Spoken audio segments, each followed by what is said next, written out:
Today we're going to be reacting to kids' toys banned for harming children. Let's just get into it, bro. Welcome back. All right, if you're buying a gift for a child this year, you definitely want to hear this. About 206,000 children in the United States were treated for toy-related injuries. About 206,000 children treated for toy-related injuries. Okay, let's be realistic. When it comes to toy injuries, how much of the percentage of it is like the actual kids hurting themselves? Not necessarily speaking the toys hurting them, like they're doing something stupid with the toy to like hurt themselves. Like that could go with like, you know, my brother shot me in the eye with a Nerf gun, but he he purposefully put a thumbtack at the end of it.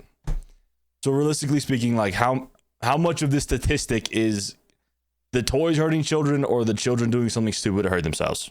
2021. One says the toy just suddenly started burning. Verdict is left wondering how safe her children's Fisher-Price toys really are. We're about to find out. Kids' toys are a multi-billion-dollar industry, and it's no surprise because parents love seeing their kids have fun. In 2023 alone, I don't know where I was going with that thought. Americans spent $28 billion on toys. $28 billion on toys in 2023. I don't have a kid. That could be where it's coming from. But damn, I didn't realize how high that number was. Toys. But sometimes the toys meant to make kids happy end up putting them in the hospital. Every 3 minutes, one child is treated in a U.S. emergency room for a toy-related. Every 3 minutes?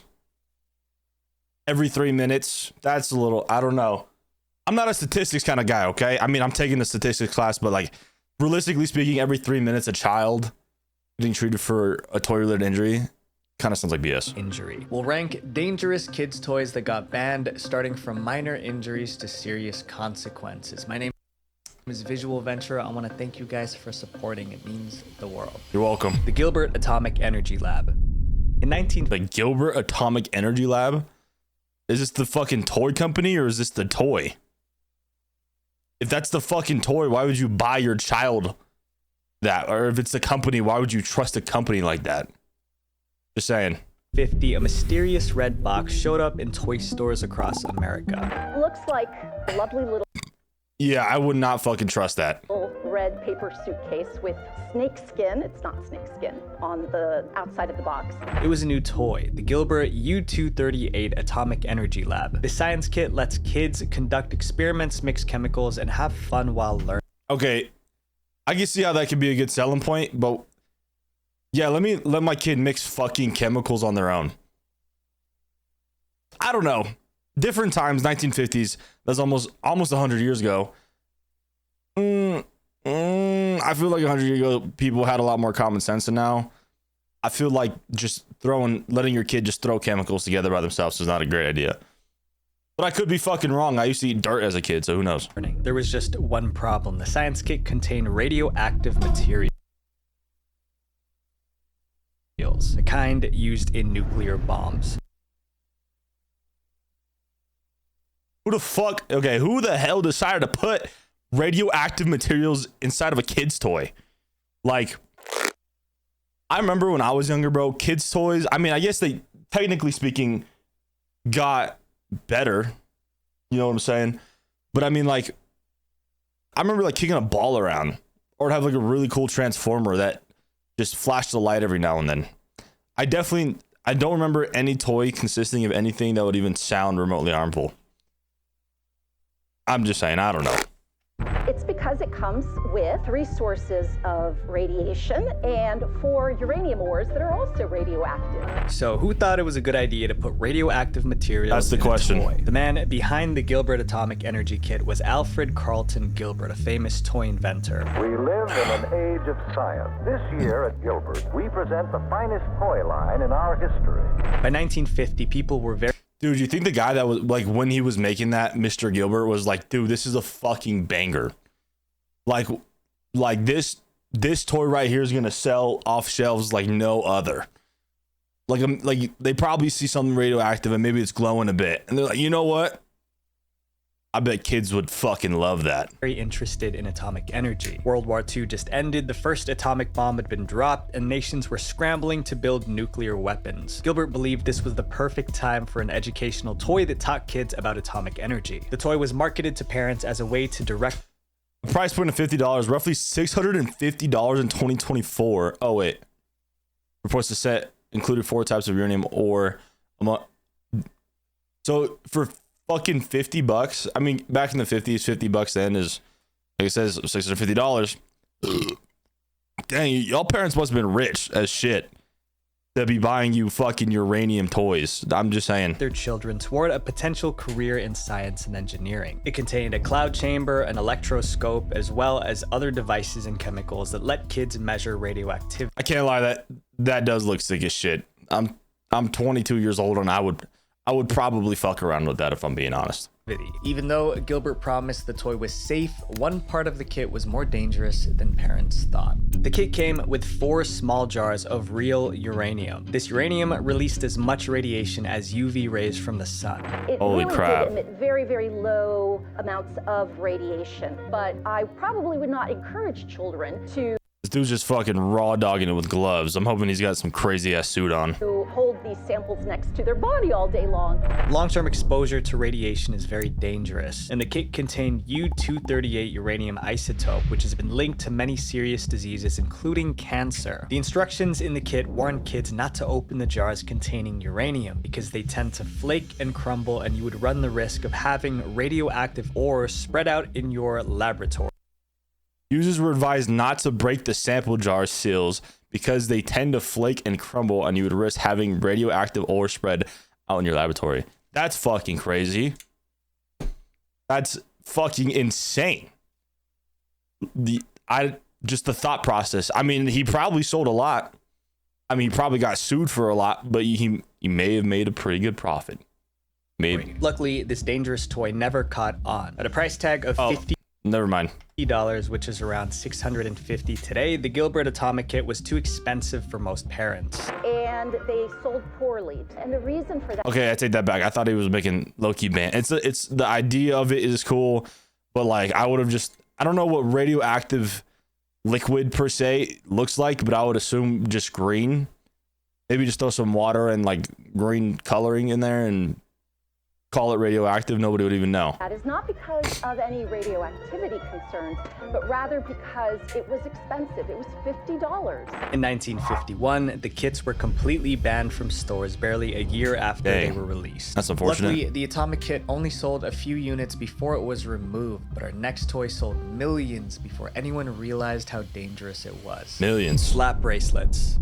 When we think What's wrong with slap bracelets? Okay, this is the prime example of, I don't think it was necessarily like the toys itself that was harming children. Like I doubt it's the toy itself that harmed children. I'm just assuming children are stupid. Like when I was a kid, dude, if you had a slap bracelet, especially on the back of it was a ruler, like bro, you were fucking balling. You were the fucking bee's knees, dog. You're the kid everybody wanted to hang out with. Besides the fastest kid, but that's another story. I feel like this is a prime example of like this is just a children's fault. This isn't necessarily a toy company's fault. I think I'm prejudging a little too early. Let's just move on. of dangerous toys, we picture those with lots of moving pieces and electrical parts. However, the simplest toys are sometimes the most dangerous. We used to have these in the olden days. They were called slap Olden days. When the fuck was this video taken? bracelets. Like that's fire. In the summer of 1990, slap bracelets were released in the US. Bro said the olden days, bro. Talking about 1990.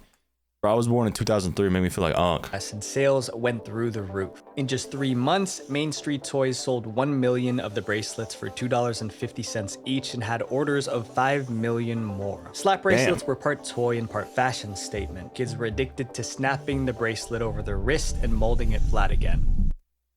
I can't lie. For me, flat bracelets was a fidget toy. I'm literally fidgeting with a lighter right now.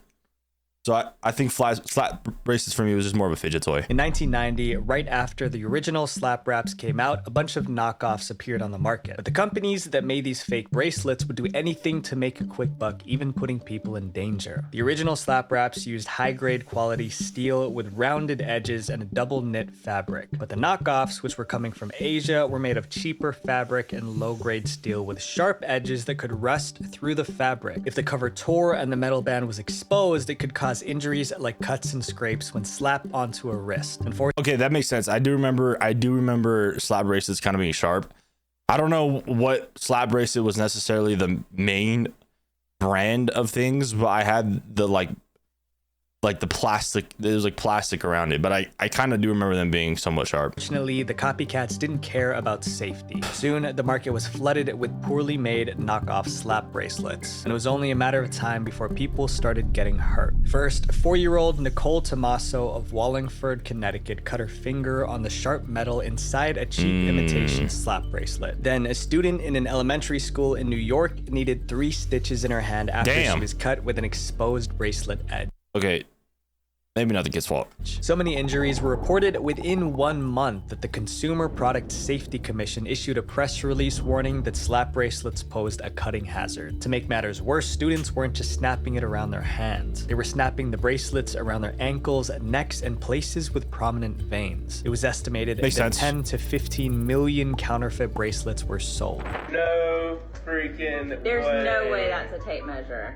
This is insane. Are you kidding me? Stop. I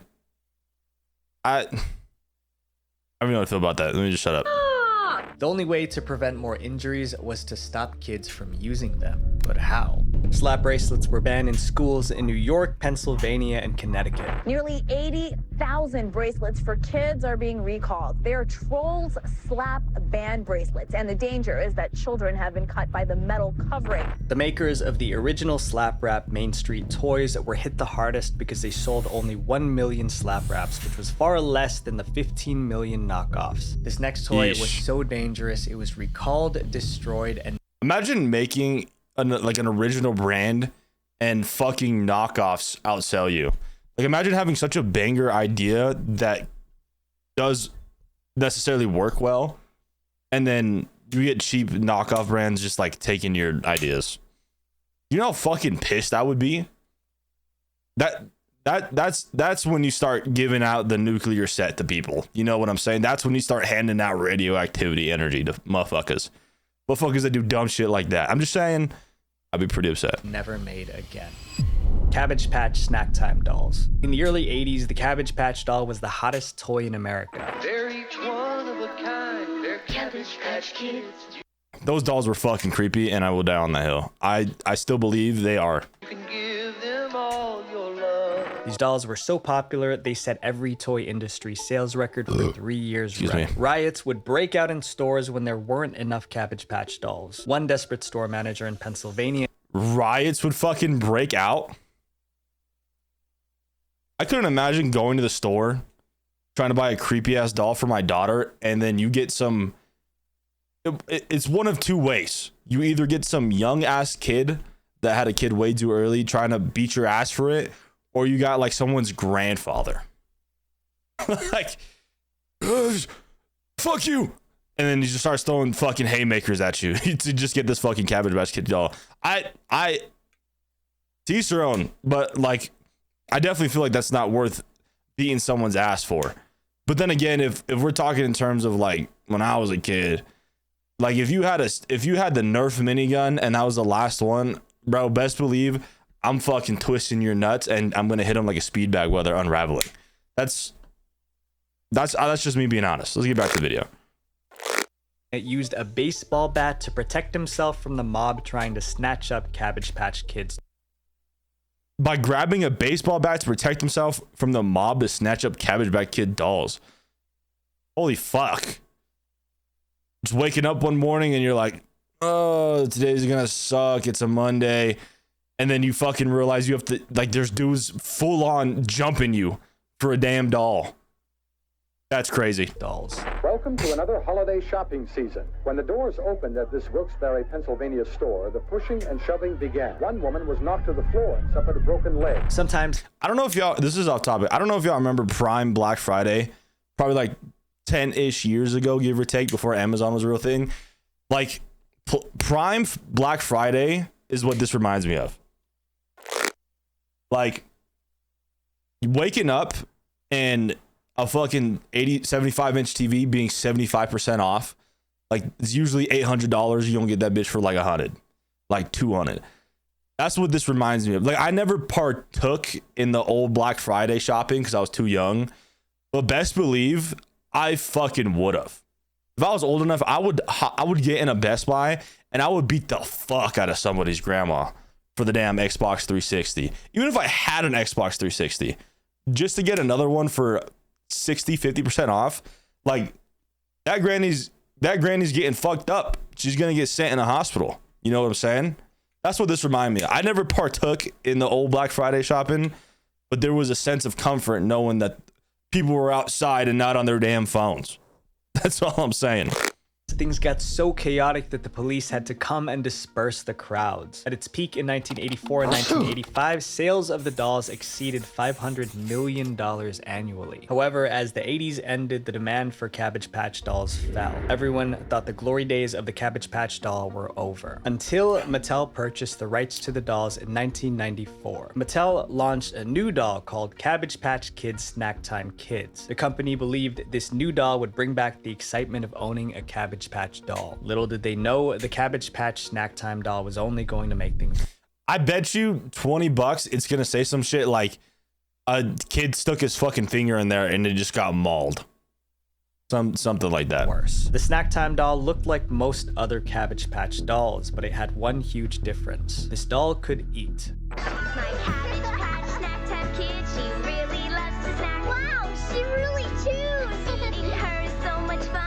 Yeah, some kid definitely stuck their fucking pinky in there, digging for gold, and their finger just got absolutely demolished. There's no way. It's all gone. The Snack Time doll came with several plastic snacks like a carrot, celery, and french fry. To play with the doll, the child would put the snack in the doll's mouth. Then a motor would slide the snack into the doll's mouth as if it were really eating. The toy was a success. By the end of the year, over 500,000 dolls had been sold. Mattel planned to launch more dolls with new features, but then they got shocking news. The Snack Time doll just tried to eat a child. The I fucking said it. Snack Time Kids doll is designed to chew automatically when fed plastic french fries. Well, this particular doll began munching on 7-year-old Sarah Stevens' hair right up to the scalp. The Snack Time doll had rollers in its mouth that would pull To the scalp? How does it determine when it's finished eating? in plastic food. The rollers would keep moving if they sensed anything entering the doll's mouth, regardless of what it was. This meant that if a child's hair or fingers got caught in the doll's mouth, the rollers would pull them in and start chewing. By the end, Like I said, like, yes, that's necessarily a bad product, but it's more like it's the kid's fault. You know what I'm saying? Like the idea of the product was good and some of the execution was good, but you got to realize kids are fucking stupid and they're going to just stick their fingers in places just because. I mean, obviously it was this girl's hair, for instance, but you would think it'd have like a backup. You know what I'm saying? Like, it would sense when it's chewing a little too long. of 1996, there were 100 reports of children getting their hair and fingers caught in the doll's mouths. In one instance, a family had to call 911 to dismantle a doll because their 7-year-old daughter's hair got stuck in the Snack Time doll's mouth and they couldn't free it. It took 3 people over 30 minutes to dislodge the toy from the girl's hair. Damn, Media just picked cut up it. the story and parents started calling the Snack Time dolls the dolls from hell. The bad publicity was hurting Mattel's brand. The Product Safety Commission launched an investigation and Mattel needed to act fast before anyone else got hurt. So in January 1997, Mattel took the Snack Time dolls off the market and offered a $40 refund to anyone who purchased one. That $40 refund cost Mattel millions of dollars because they already sold around 500,000 by the time they realized the problem. Damn. That's over a few million in refunds alone. They don't stop chewing. They probably have an opening to take out the food. That probably makes sense. Lonnie, thank you for the follow. I didn't even realize you. Laurie, thank you for the follow. I didn't even realize you followed. Everybody joining on TikTok, or that was here. I'm sorry I didn't check. I forgot to check. I forgot I was streaming. I can't lie. Hayden, I'm so sorry. Hayden, if you're here, I'm so sorry.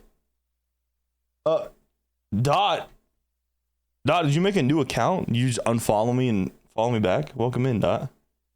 I'm sorry. I don't even know if Hayden's in here anymore. Hayden, if you're still in here, I'm sorry. Dude, I completely forgot I was streaming. So, like, just right now. But that wasn't the only time relaunching an old toy caused trouble. This next toy's return triggered a government intervention. The Easy Bake Oven. The Easy Bake... Okay, yeah, this one... This one is...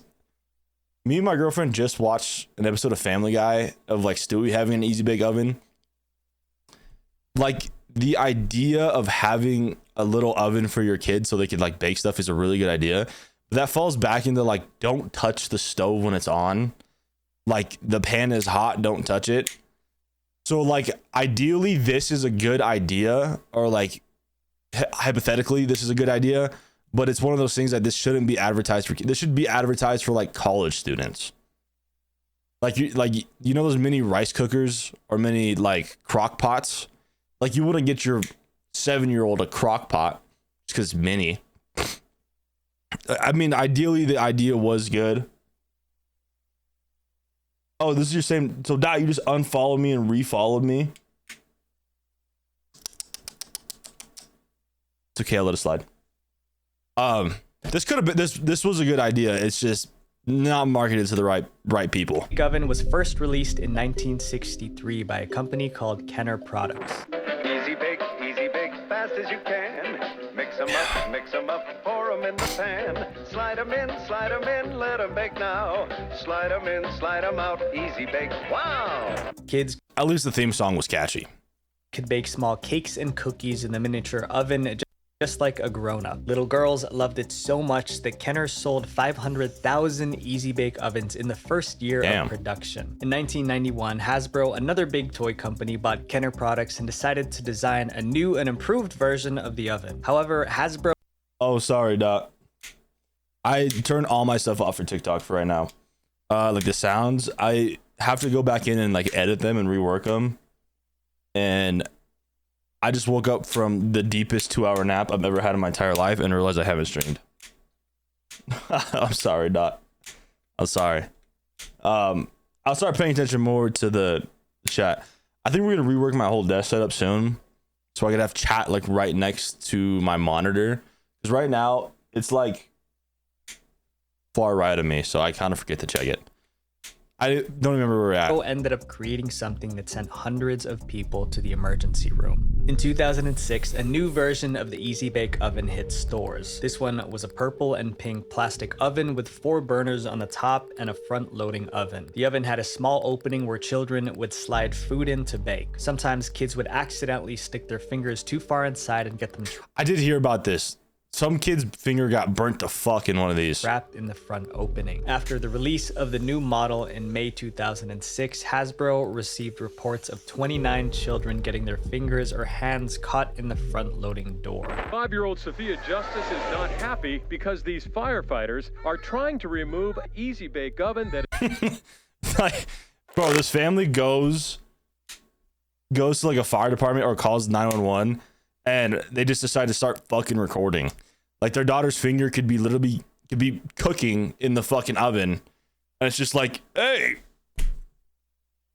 what's going on? I don't know where my phone is, but you get the idea. I feel like that's kind of fucking stupid. Yeah, I don't know. I could not imagine getting my finger stuck in an Easy Bake Oven, and the first thing I fucking see is my mom whip out the camera.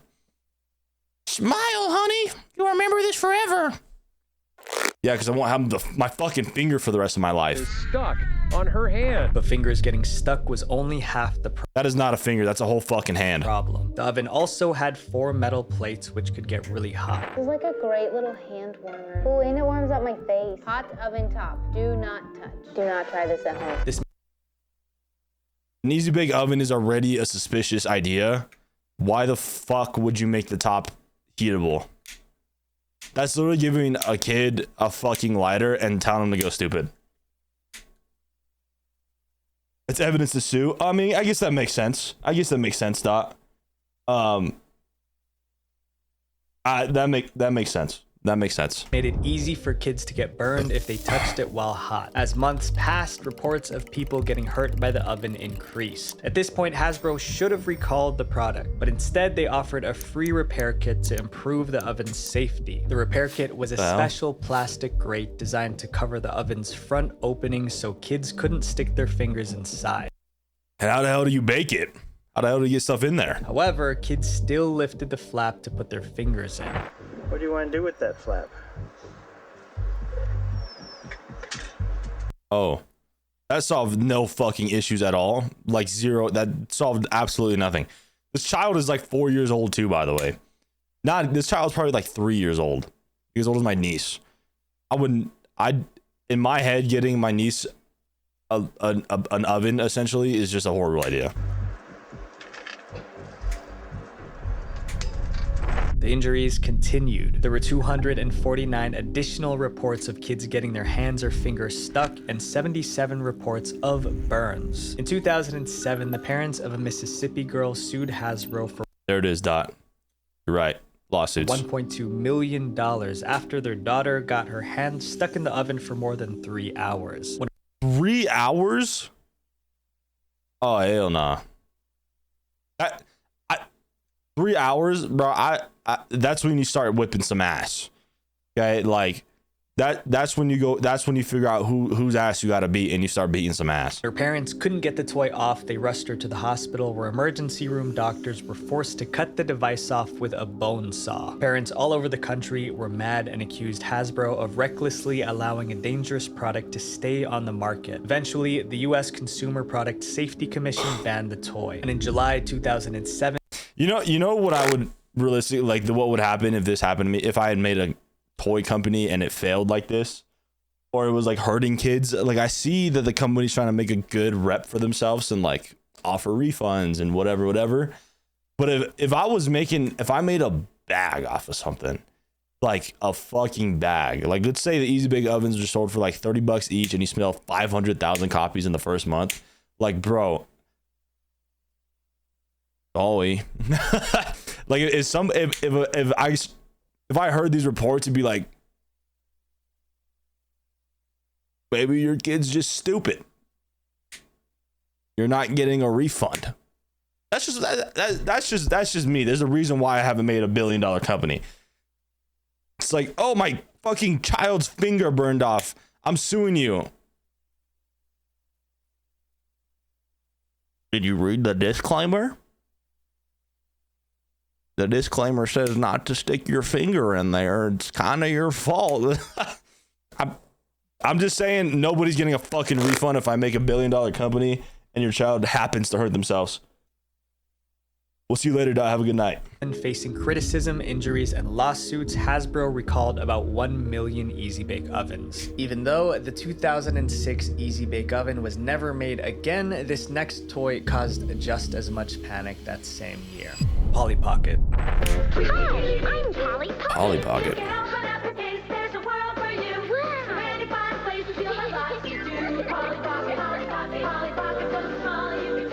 Okay, this is a prime. Okay, unless they rebranded it, like I was saying, kind of with the Easy Bake Oven, like this is just a product of kids being dumb, and I feel like it shouldn't be put back onto the company unless like a kid touched one and it bit their entire finger off, or they woke up at night and just started playing Toy Story and now you got trauma for life. It's probably going to be an instance a kid swallowed one or some stupid shit and choked to death or almost choked to death. If that's the case, Lego, me and you got some disputes to argue because I've stepped on so many Legos. Fuck you. In But send me free shit. 1989, Bluebird Toys introduced Polly Pocket, which were plastic cases that unfolded into doll houses. Inside were tiny dolls less than an inch tall that could stand up in different areas of the dollhouse. By 1994, Polly Pocket was one of the best-selling toys for girls between 3 and 8. And in 1995 alone, Bluebird Toys sold $139 million worth of Polly Pockets. But 2 years later, sales started to wane. Kids stopped buying them, but not all hope was lost. In 1998, Mattel bought the Polly Pocket brand and redesigned. It seems like mostly when these companies fail is when they try to rebrand it or try to take a different route with it because the sales are failing. So let's see how bad they fucked up. And the entire Polly Pocket line. Mattel also introduced a new magnet-based clothing line to help make dressing the Polly Pocket dolls easier for children. They called it Quick Click.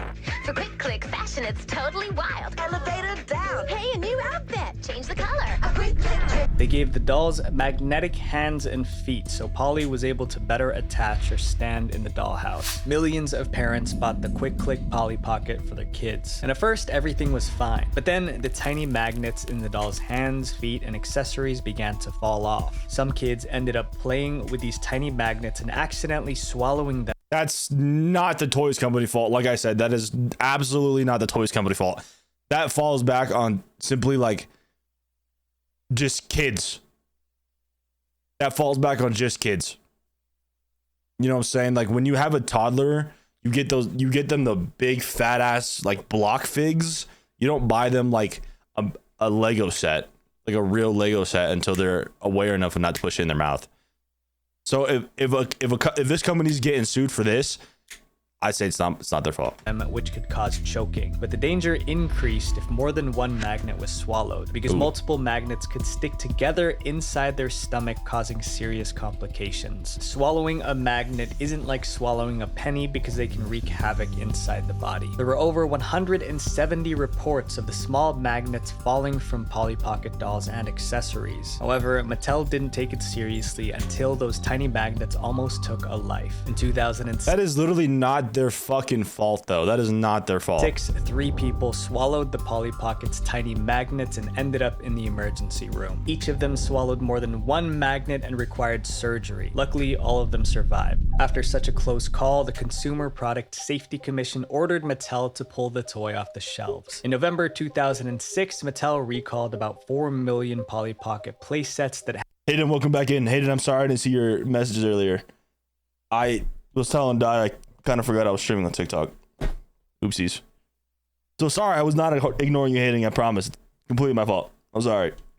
Had magnets in them. The recall cost Mattel millions of dollars and damaged Polly Pocket's reputation as a safe, child-friendly toy. In 2010, Mattel attempted to relaunch a new line of Polly Pocket toys, but it flopped. It seemed parents could never trust Polly Pocket again. And in 2012, Polly Pockets were discontinued in the US. But the trouble caused. That's literally that's a stupid argument. It's like, I don't want to say it's the kids' fault because they're kids, and I don't necessarily want to blame it on the parents because again they're kids, but like that's I feel like that's a stupid argument. Like, you're telling me if a kid fucking swallowed a Staples, it's the staple company's problem? It's their fault? Just saying. Oh shit, hitting you the big ABQ. Don't get lied. Don't get Swiss cheese, my man. Nah, I'm just kidding. But that's what I'm saying. That's a horrible argument. That just makes no fucking sense. That it's not the company's fault. It's the damn kid's fault, man. By Polly Pockets is nothing compared to our next toy, which led to cuts, broken teeth, and even broken ribs. Skydancers. Broken teeth and broken ribs. I'm interested in seeing how this unfolds. Were like Barbie dolls that could fly. The toy came with a pull string base and a doll with foam wings. When a child pulled the string, I remember commercials for this. Why was it making it look like this just came out in the fucking 1970s? God damn. Like an unk. Doll would launch into the air, spinning its wings like a helicopter as it flew. I can see how that maybe you could like smack your kid in the face and that would hurt like a bitch, but broken ribs? I want to see. I'm curious on how the hell a kid broke their ribs with this. Like, did one of their friends launch it right at them, and as soon as it hit the side of their body, they just decided to fucking left hook their shit. Sky dancers. They're flying. Fly for me, just for me. Sky dancers dance for me. Wow, they really fly. Launched during the 1994 winter. Okay, maybe I don't remember fucking commercials for this shit. Maybe there was another brand. Winter holiday season, Sky Dancers became the #1 doll in over 20 countries around the globe. Over 30 million dolls were sold, generating over $350 million in sales. Yeah, fuck no. If your kid gets hurt and I made $350 million off of your dumb ass, you're not getting a fucking refund. That's all I'm saying. For Galoob, the company that maybe like an apology letter. It's like, oh my god, my kid almost fucking died from your shit, almost lost their eye. Ollie. You're not getting a refund. Created them. It even inspired an animated TV show in 1996. The fact that Sky Dancer dolls could fly while other dolls couldn't made it a favorite among little girls. However, the feature that made Sky Dancers unique was the same one that led to their downfall. To make a Sky Dancer doll fly, it's inserted into the top of the launcher feet first, and the pull cord is pulled to launch the doll. But there was a problem with this approach. While launched into the air, the dolls could sometimes fly rapidly in unpredictable directions and hit anyone nearby. You had toys spinning into the air and just going wherever the wind took them.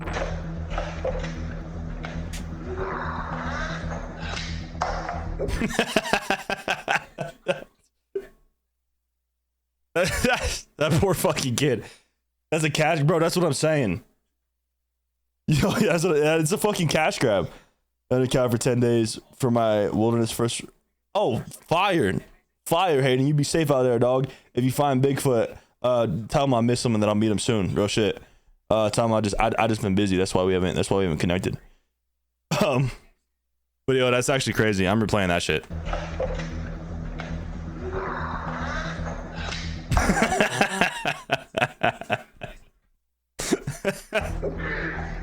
While the foam wings on the dolls provided a limited amount of safety, getting hit in the face by a flying hard plastic doll was dangerous. There were 170 reports of the dolls striking people, resulting in 150 injuries. The flying dolls were responsible for facial cuts, broken teeth, and even broken ribs. Broken ribs is... Hold on. More injuries were reported. Parents began to complain about the toys, sharing their stories about how their kids got hurt. Consumer safety groups contacted them. I want to know how that kid broke their fucking ribs. Yeah, like how the hell did a kid break their ribs from that shit? Did you give an infant child that shit? Even then, I feel like that wouldn't break their rib. Like maybe it hurt them a little bit more because they're an infant. But broken ribs is kind of drastic. Do we have proof of that, or was that somebody just trying to get a fucking fat ass lawsuit going? All I'm saying, like, yes, it probably hurt, but it couldn't have hurt like that bad.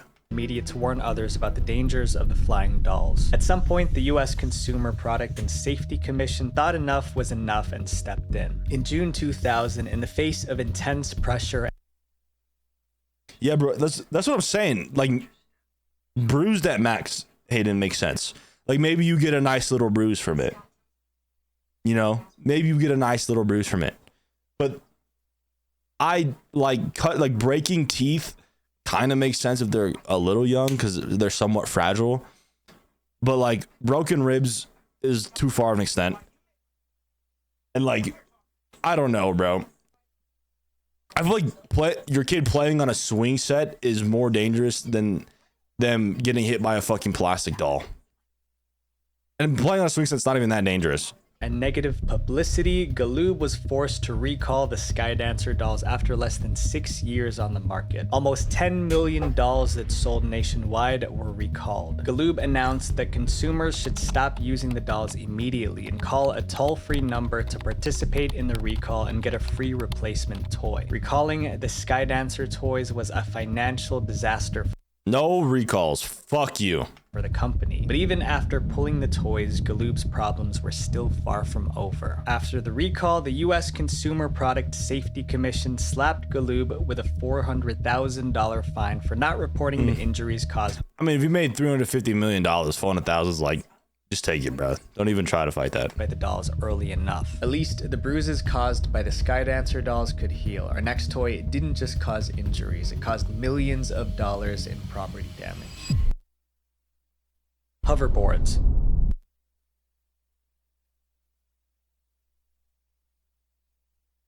Are we really on the topic of hoverboards right now? And we're gonna blame hoverboards for like I get hoverboards were marketed towards children, but it's like a kid riding a bike is could be just as dangerous as a hoverboard. Like hoverboards are obviously a little bit more difficult to get the grasp of and control, or even like a skateboard. Like, you know how many injuries happen because of like a skateboard per year? You know what I'm saying? Like, I understand where they're coming from, but it's like, you're gonna give this to a kid, like, be aware of what's gonna happen. Like, I'm not gonna give my 8-year-old a skateboard and expect him to come home the first day prickly as pear.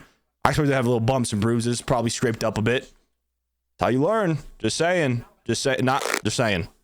When a house catches fire, we often think Hayden, that a stove or faulty wiring is caught fire. Okay. To blame. But between 2015 and 2022, many house fires were started by a toy, specifically a hoverboard. A hoverboard is a self-balancing board that makes the rider feel like they're flying. Although it looks like the hoverboard is levitating, it uses 2 wheels to get around. Most Americans saw hoverboards in the movie Back Okay, hoverboards do not look like they're flying unless you're actually blind. to the Future 2.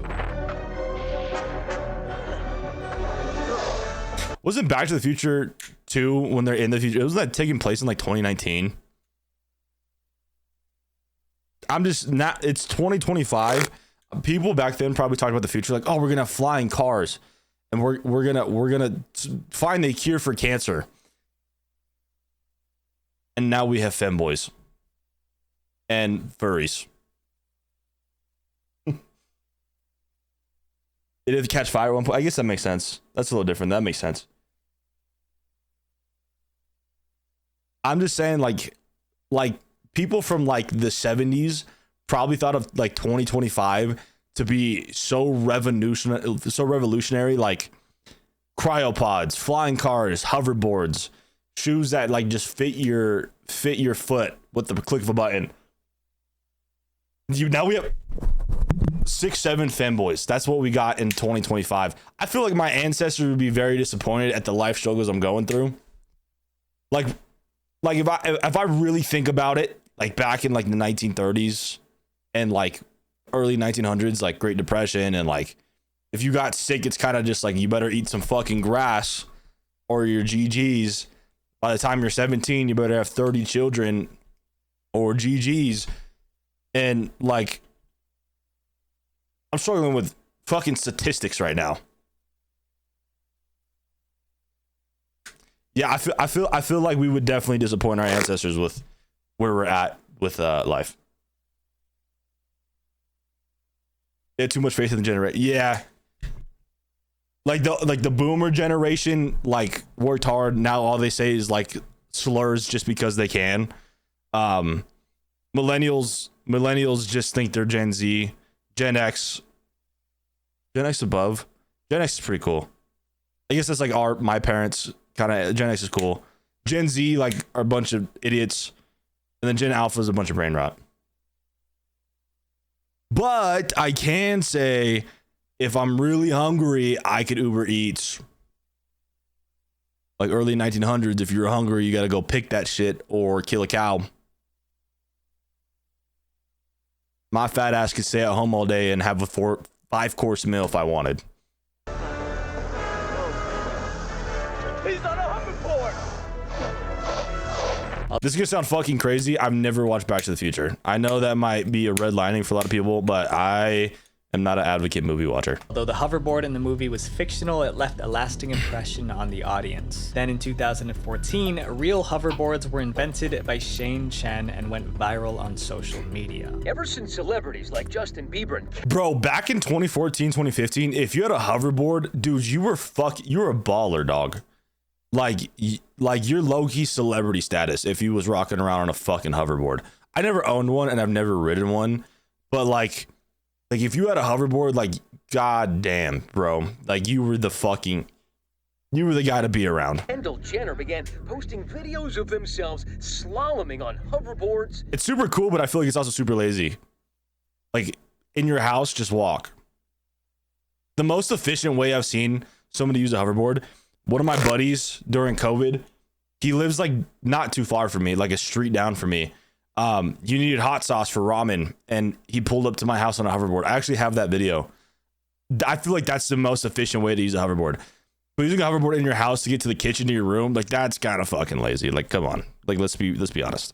They've been flying off the shelves. It's the must-have gift this holiday season. Hoverboards. According to eBay, they're selling one every 12 seconds. As hoverboards became popular, some Chinese companies saw an This dude's fitted the fuck up. opportunity to make a quick buck by creating cheap knockoffs. But these knockoffs weren't just cheap, they were also dangerous. It was a cool evening in Watton, Norfolk. Lucy and Dan Wallace were watching TV in their home, while their 8-year-old son Dylan was asleep in his room upstairs. Suddenly, Lucy and Dan heard a strange sound behind them. Describing the situation, Lucy said, "I heard the hoverboard come on and it banged against the wall in the hallway behind me." Yeah, fuck no, your house is just haunted. Twice. Lucy went to check it out. She opened the door and there was a massive amount of flames. It turns out their son's hoverboard was charging when it caught on fire. Lucy and Dan watched.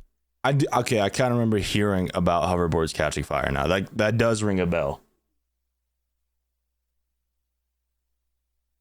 I ain't never seen Back to the Future. I haven't, bro. I've never seen that Hayden, bro. I'm not an advocate movie watcher. You could ask my girlfriend. There's a lot of movies I haven't seen that apparently I'm fucking stupid for not seeing. In horror as the first floor of their family home quickly filled with smoke. Lucy ran upstairs, grabbed their son from his bed, and then carried him back downstairs out into the garden. Meanwhile, Dan tried to get the burning hoverboard outside. The Norfolk Fire and Rescue Service quickly arrived to put the fire out, and luckily, no one was seriously hurt. But this is just one of the hundreds of stories involving malfunctioning hoverboards. It's on fire! Timothy Cade says his hoverboard burst into flame and the lithium-ion batteries shot out. Okay, yeah, that kind of makes sense. Okay, that is the product's fault. Hayden, I understand I'm failing in life right now, bro. Like I said, my ancestors would probably look down on me and realize how much of a pussy their bloodline has become. Just being honest. I love you.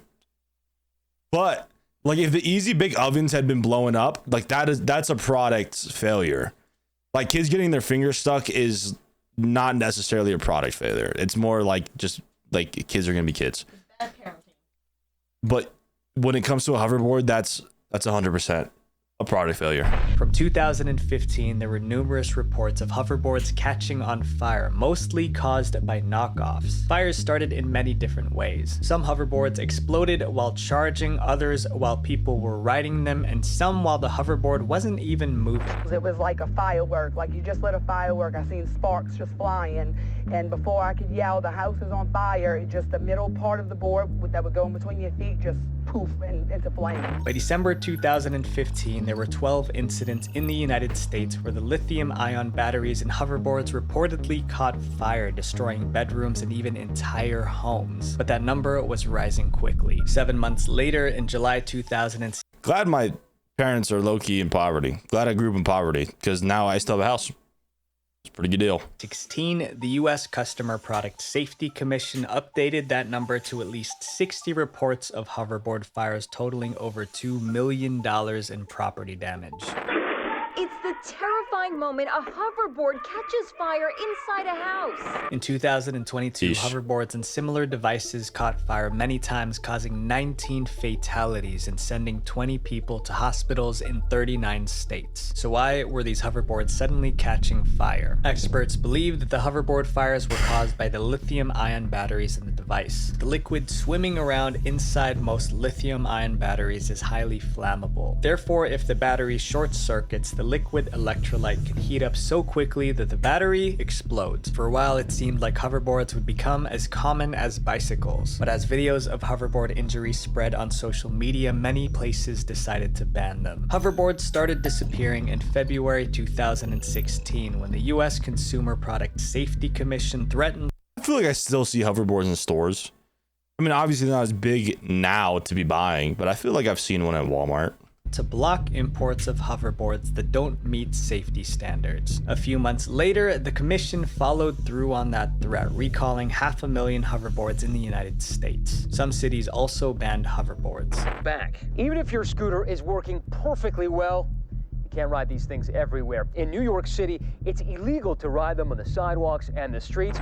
The US airline industry followed suit. Many airlines have banned hoverboards on flights. Amazon suspended hoverboard sales and demanded vendors to provide documents proving the devices meet safety requirements. The next story is about the disasters that happened when a food company decided to enter the toy business. Burger King Pokeballs. In 1999, millions of kids were I wasn't even born, man. excited about the release of a new film, Pokemon: The First Movie. Training is over. I also never watched Pokemon. I watch anime, but I like kind of refuse to watch Pokemon. That might be a hot take. Kids WB presents Pokemon: The First Movie.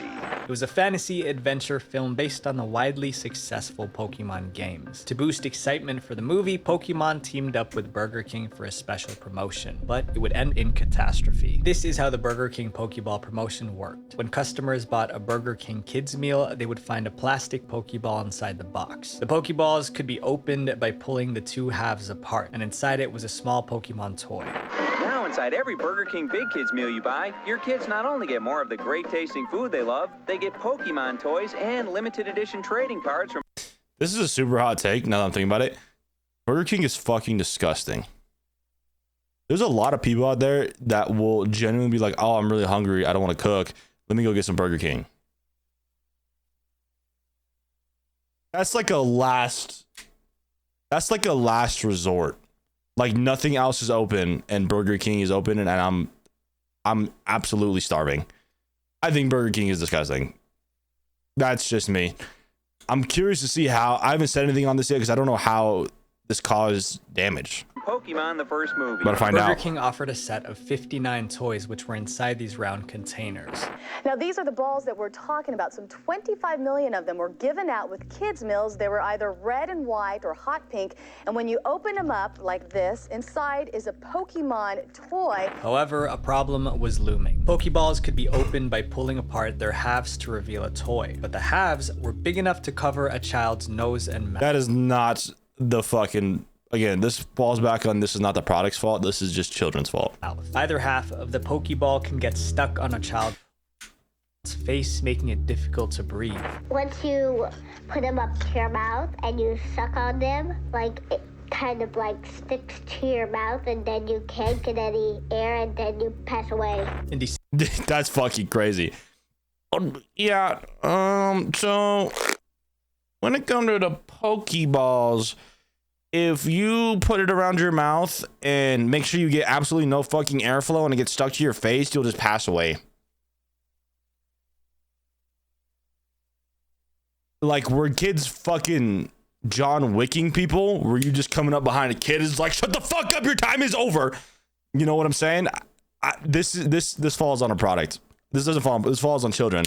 I just can't see an instance where, like, I don't know.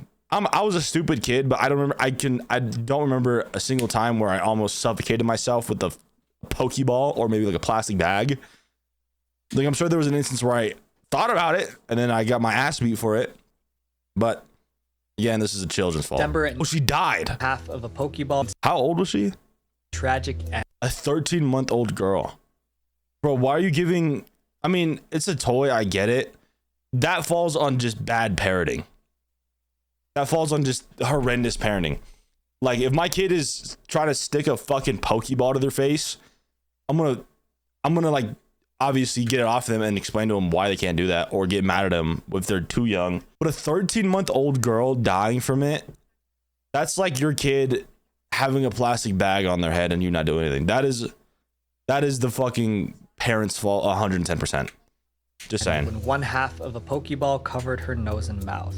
Bro, I know they fucking killed the bus driver and they made a 6-7 joke. Fuck Fortnite. 2 days after this incident, the U.S. Consumer Product Safety Commission asked Burger King to recall the balls, but Burger King refused. They stated that they were afraid to create anxiety for parents as it was too soon to confirm whether the ball was responsible for the tragic accident. Burger King said that they were waiting for autopsy results to clarify what actually happened. While Burger King was stalling, the balls were still in circulation. Before long, another incident in Kansas would prove just how dangerous the balls were. On December 23rd, it happened again. A girl playing with the ball had a ball half stuck over her face. However, the girl's father was able to pull the ball half from her face.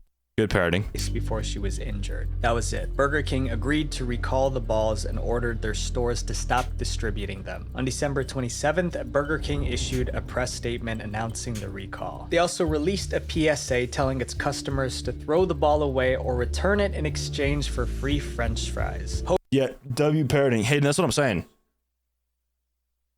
Like, if my kid had a plastic bag on their head, I'm not gonna sue Walmart because it was their bag.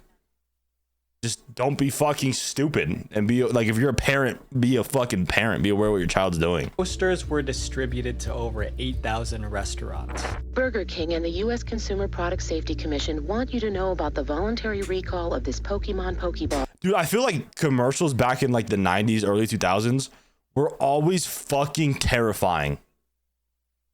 Like this, okay, might have just been me because I was young. I remember like being like 4 or 5 years old, I would see a commercial for like an insurance company and I'd piss my pants, dog.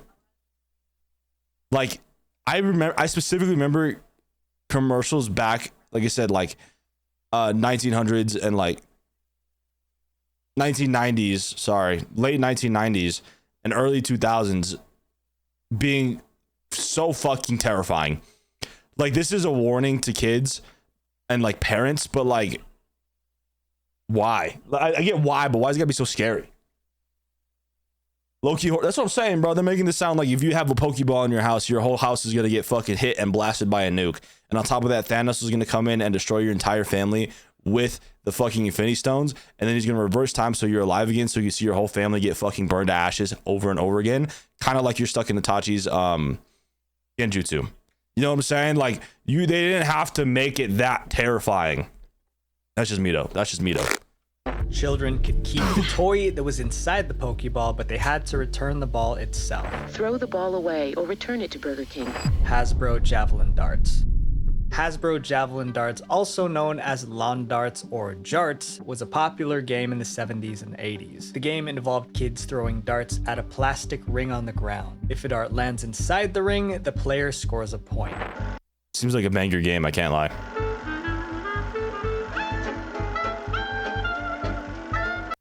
My fucking camera is turned off. I see why. Let's see if our camera can make it through the rest of this video. I see why. Camera angle's gonna look a little different. The game was, you played it, Hayden? That's what, like, that game looks entertaining. Camera angle's gonna be a little different. I see why.